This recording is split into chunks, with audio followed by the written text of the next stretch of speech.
If you have a problem with the vacuum pump or you're not sure if the vacuum pump performs well, one option is to remove the sensor from the machine.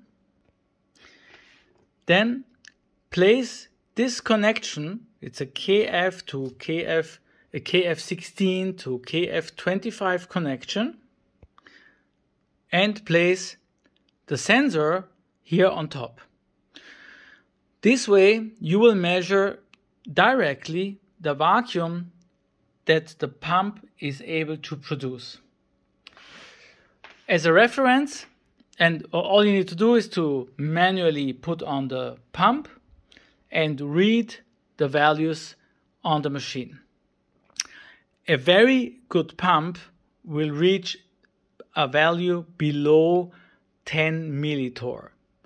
An acceptable pump will be somewhere around 20 to 30 millitorr. Everything that is above 50 millitorr looks like a problem. It might be just a ballast, it might be bad oil, but it could also be something more serious which would need a replacement of the seals.